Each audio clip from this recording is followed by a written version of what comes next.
Señores, muy buenas tardes. Como siempre, un gusto el poder estar aquí ante ustedes. Soy Alfonso Argudín, un miembro más del Congreso Nacional Ciudadano, o CONACYT, como ustedes lo prefieran, y de la plataforma Frena. Hay dos temas importantes por las fechas y por las estupideces que hacen algunos escritores lambiscones. Bueno, no tan lambiscones, seguramente le pagaron a este idiota para que escribiera eso.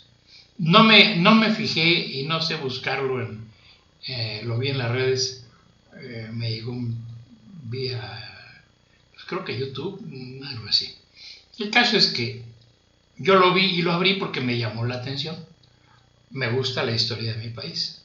He leído algo. No soy un erudito, pero soy una persona que ha leído bastante de la historia de México. Heredé eso de mi padre, me enseñó a querer mi país. Mucha gente, los tíos, primos mayores, todos los que, la escuela naval, en fin.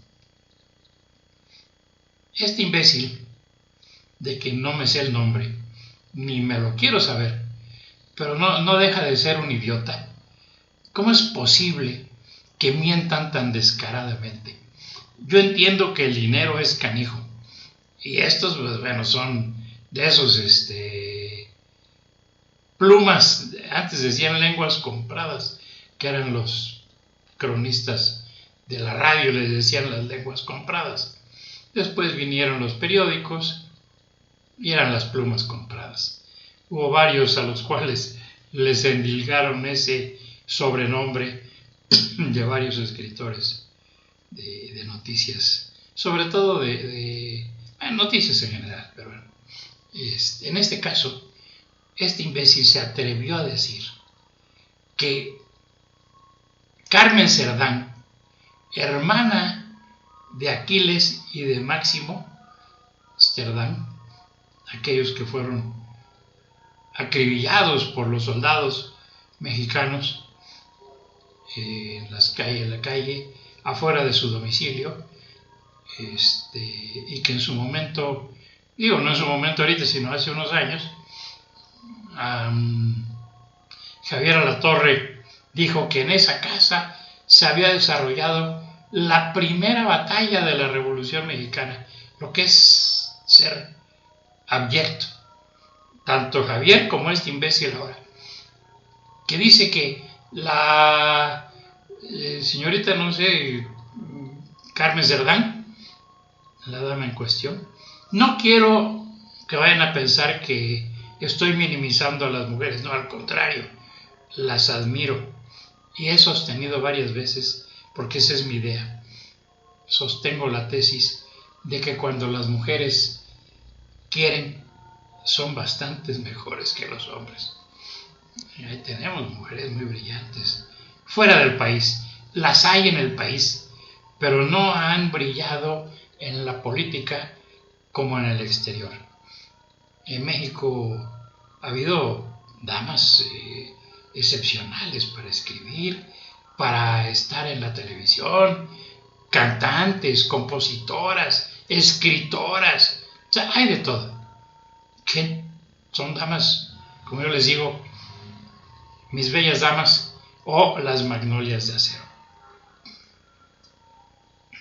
No, por eso no quiero que vayan a pensar que con esto que voy a decir a continuación estoy minimizando a las mujeres, no, para nada. Al que quiero minimizar es al imbécil escritor ese que se atrevió a decir que Carmen Cerdán estaba arengando a la multitud de los transeúntes en la calle de Puebla, afuera de su domicilio, para que los defendieran. Aquiles y Máximo y Carmen fueron víctimas de una traición más de los mexicas. Se suponía que en esos días tenían que haber recibido refuerzos, personal militar o personal para iniciar la disque revolución mexicana. Eso es lo que yo leí, yo lo dudo mucho.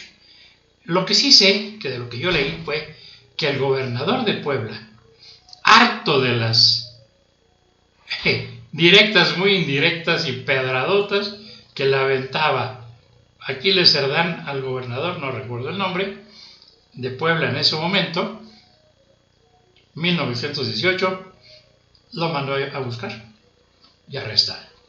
Por eso estaban los oficiales, los soldados, con sus jefes, y llegaron a la casa. Aquiles Cerdán y Máximo, los dos, repelieron a los soldados desde la azotea de su casa. Carmen no estaba arengando a nadie, todo el mundo estaba escondido. ¿Por qué? Por los balazos, con toda la razón del mundo. Pues yo no soy parte ni de un lado ni de otro. Ahí se ven, y no había nadie en la calle. Pero el imbécil, este escritorcito de poca monta, por la lana que le dieron, no sé, espero que haya sido un buen dinero, para que vean que sí se compran las plumas aquí en México. No todas, desde luego, no quiero decir eso, pero sí hay muchos que venden su alma al diablo, como este imbécil. Carmen Cerdán lo que hacía era, junto con la esposa de Aquiles, recargar los pocos rifles, 5 o 6 rifles que tenían ellos, con las pocas municiones, porque nunca les llegaron ni los refuerzos, los personal militar para ayudarlos, ni mucho menos armas o municiones. Entonces, con lo que tenían, Carmen estaba recargando los fusiles que tenían, no sé cuáles eran, pero ella lo recargaba y los hermanos repelían a los soldados desde la azotea. Pero se ve que eran bastante malos para tirar, porque creo que no hubo ningún muerto del lado de los soldados, al menos no lo reportaron. Cuando se les acaban las balas, estos bajan, pero hechos la mocha, y se esconden. Tenían en el piso, tenían cavada unos huecos tapados con madera y todo, para que ahí se metieron uno en cada hueco, Aquiles y Máximo.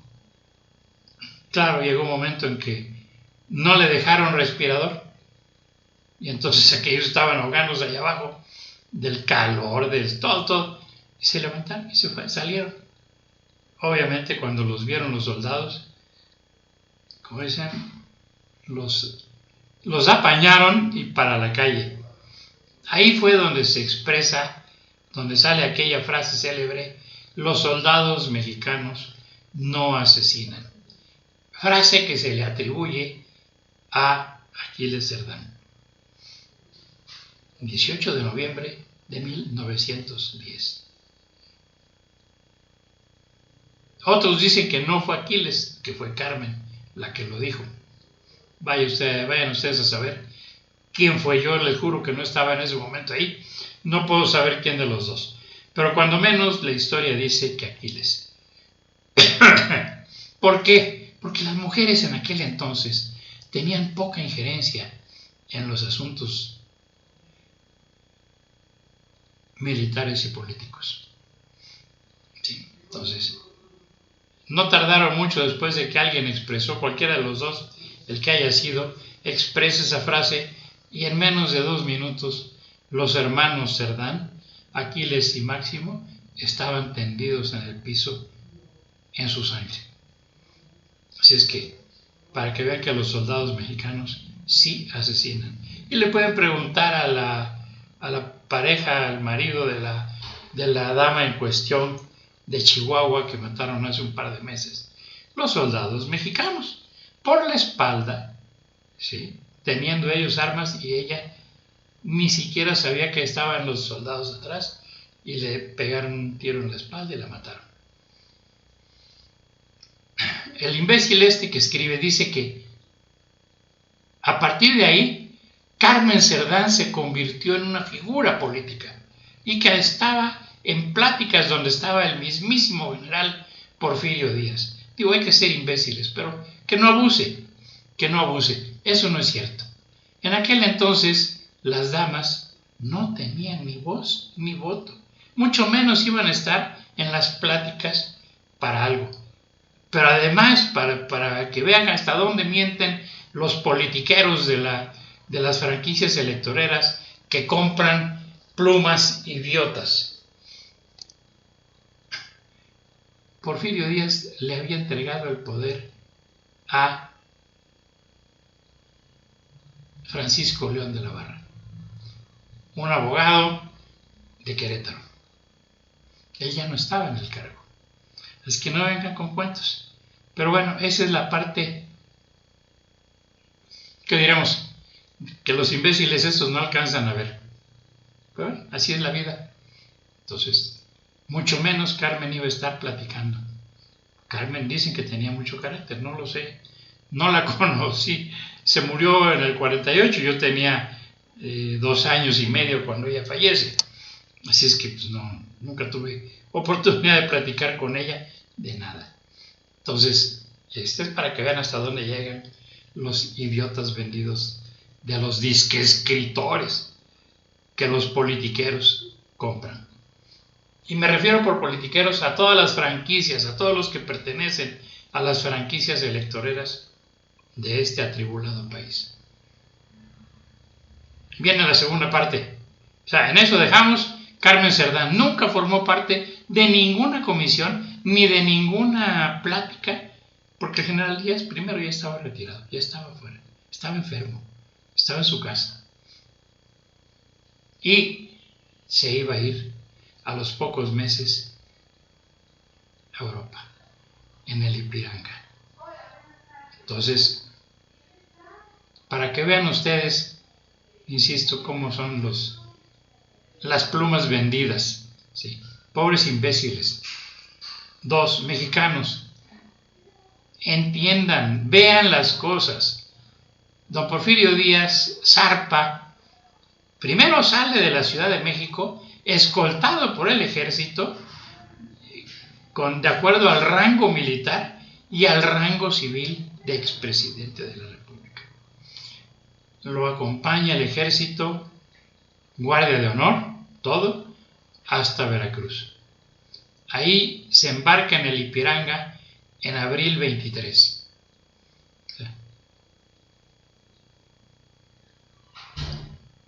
Pancho Indalecio Madero ya era el jefe del Ejecutivo. ¿Sí? Es que no vengan con cuentos. Otra, ya que zarpó, Francisco Indalecio Madero se queda en el cargo hasta febrero de 1913, cuando es asesinado por órdenes del Chacal Huerta. Victoriano Huerta lo manda a matar con sus elementos del ejército, junto con José María Pino Suárez. Los matan afuera de Lecumberri, a los dos, a Pancho Indalecio, a Francisco Indalecio Madero y a José María Pino Suárez. A los pocos días, 15 o 20 días, marzo de ese mismo año, se subleva, el Barón de Cuatro Ciénegas en el estado de Coahuila, como gobernador de Coahuila. Renuncia a su cargo, se subleva en contra del Chacal Huerta e inicia la guerra de la revolución y le declara la guerra a el Chacal Huerta hasta 1913. O sea, antes de eso no hay ninguna batalla, no hay ninguna balacera, bueno, ni un solo balazo, a lo mejor balazos de festejo, algún borracho que tira, que quedó una costumbre durante muchos años, que luego los borrachos soltaban sus ráfagas al aire. Esas sí pueden haber sido, sobre todo en épocas navideñas y de fin de año, más todavía. Pero bueno, ahí están. Y el Barón de Cuatro Ciénegas, que responde al nombre real de don Venustiano Carranza, primer presidente constitucionalista del país. Es que hasta 1913 inicia la revolución. Para que vean cómo han mentido durante más de 100 años los miserables politiqueros de las franquicias electoreras, comprando plumas para que escriban cualquier estupidez. No digo que no haya habido batallas en la revolución, sí, pero todas son posteriores a 1900, a marzo de 1913. Todas. No hay ninguna de 1910. Ninguna. Es más, no están registradas. No les ponen las fechas. Que nos digan las fechas. Pero bueno, ese es el gobierno que hemos padecido desde 1920 a la fecha. 100 años. ¿Sí? 100 años porque yo no cuento desde 1910. Que estalla la revolución, dura 7 años. En 1917, en 1916 en realidad, en 1917, don Venustiano Carranza manda a elaborar la Constitución, que se publica el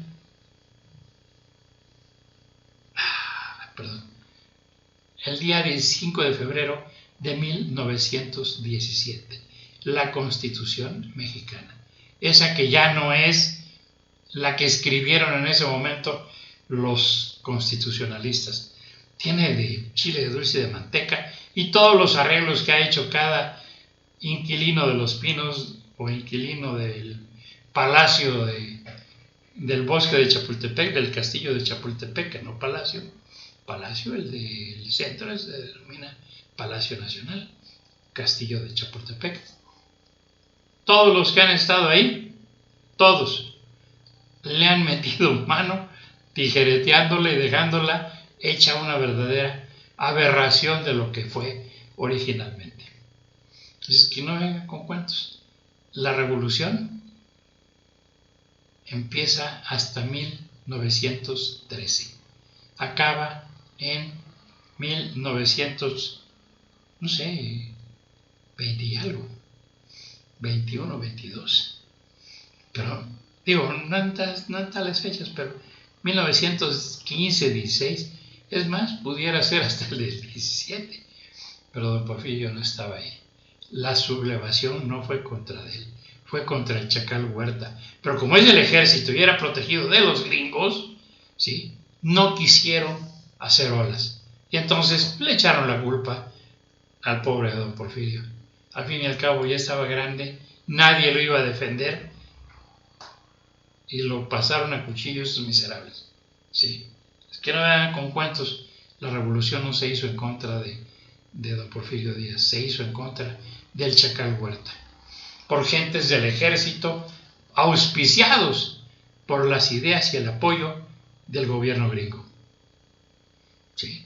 Entonces, digan la verdad, ¿qué nos cuesta? Aprendan a hablar con la verdad. México se independizó, sí, México tuvo la revolución y tuvo muchas, hubo varias constituciones, hubo varios golpes de estado, hubo de todo, ¿sí? Pónganlo, háganlo patente en los libros, pero no me cuenten, no nos quieran engañar, al menos a mí no. Y yo soy de los que les dicen las cosas como yo las leí.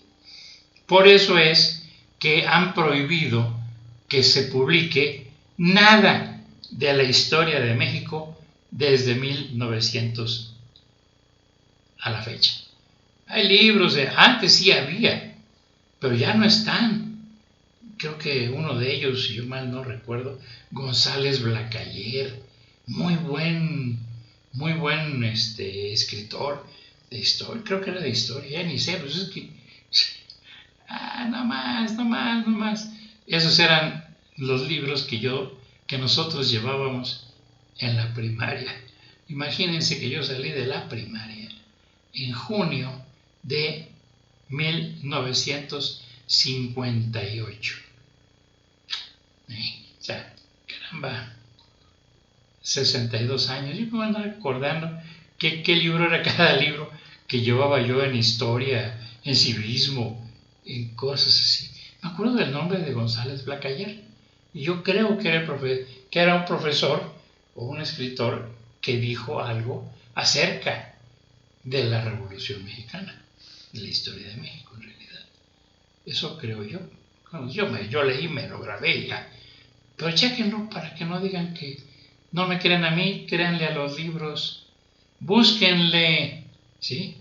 ¿No me quieren creer? Busquen en los libros y van a ver cómo sí se van a dar cuenta de lo que está sucediendo en este país.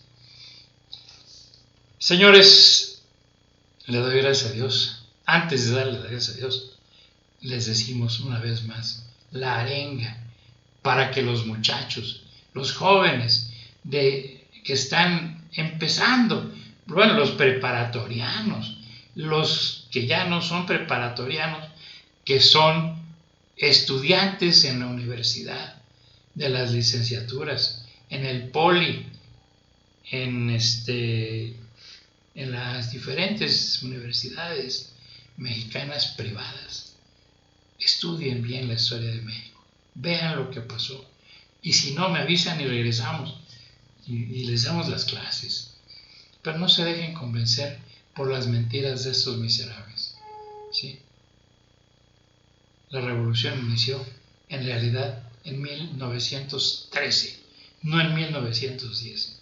2 años y meses después, pónganles, no sé, no vamos a hacer cuentas ahorita. Esa es la historia, la real. México no inició su revolución en 1910 como quieren hacerles creer. Bueno, no como quieren hacerles creer, como han publicado. Y por eso los libros de texto disque gratuitos, que no son gratuitos, los paga el gobierno con los impuestos que le cobra a los trabajadores, a la gente que trabaja en nuestro país. ¿Sí?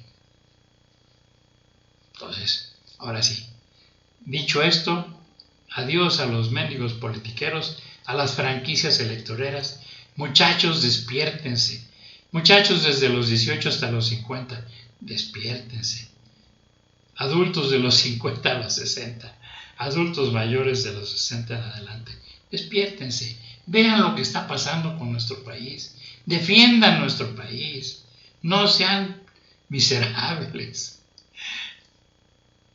Que tengan ustedes una excelente tarde-noche del día 12 de noviembre. Sí, 12. Del 2020. Le doy gracias a Dios por estar aquí y que me permita seguir intentando convencer a los jóvenes de que apoyen a su país. Ahora sí, buenas noches.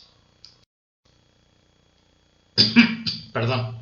Y en la Morenita del Tepeyac, pues que nos cubre con su manto protector, ¿no? Por favorcito, para que estemos a salvo de cualquiera de las felonías que logren mandar a hacer el Caín tabasqueño y sus lacayos.